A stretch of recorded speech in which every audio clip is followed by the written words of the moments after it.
The agriculture and natural resources overall budget totals $7.5 million.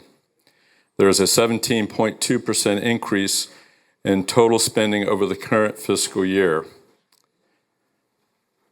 For budget highlights, I'll start with land acquisition. You know, I've been coming up here for 21 sessions now. People ask me, why do you keep coming up here? This is hard work. We know that, away from home, away from work. Well, I come up here for moments like this, Mr. Speaker. This is truly a historic moment, and it will pave the way for Floridians in the future to have a state that is a wonderful place to live. And we've kind of gotten away from that. Recently, we're starting to move back, but this puts us in a whole new trajectory to get us away from what pilots call a death spiral or behind the power curve, when you're losing altitude so fast, no matter how much power you put back in, you can't pull it out. And we are getting close to that. This gets us out of that death spiral. This gives us hope.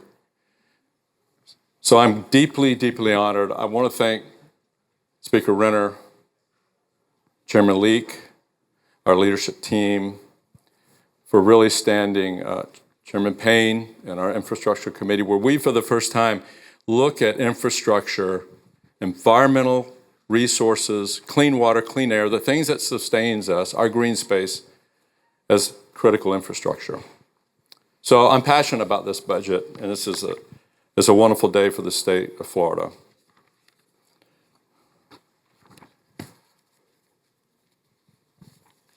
This land acquisition funding that we have represents more land acquisition funding that we have ever put into a state budget.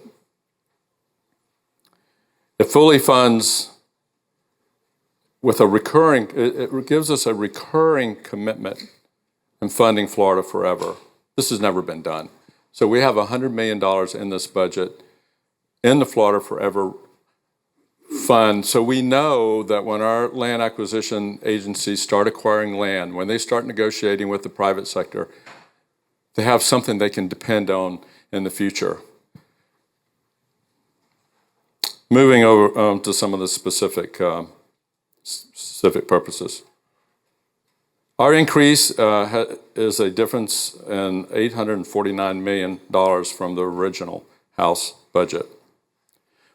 Our local water and resiliency programs increased by $249 million for a total of $433 million. Our land acquisition total budget is well over $1 billion in land acquisition. Everglades restoration increased by $127 million for a total of $694.6 million. Citrus greening response increased by $30 million for a total of $48.4 million.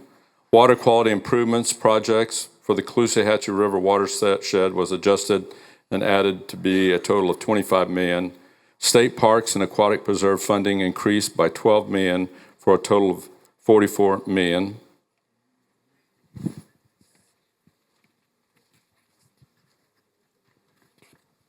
Alternative water supply increased by $10 million for a total of $60 million.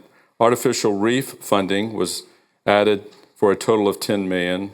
If you recall, the House budget included funding for the Resilient Florida program at $320 million, wastewater grant program at $200 million, and beaches at $206 million.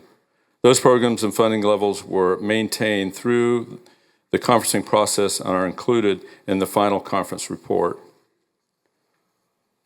That concludes our agricultural and natural resources budget. I'd like to take a minute again to thank Speaker Renner and Chair Leak for the opportunity to chair the House Agriculture and Natural Resources Appropriations Subcommittee.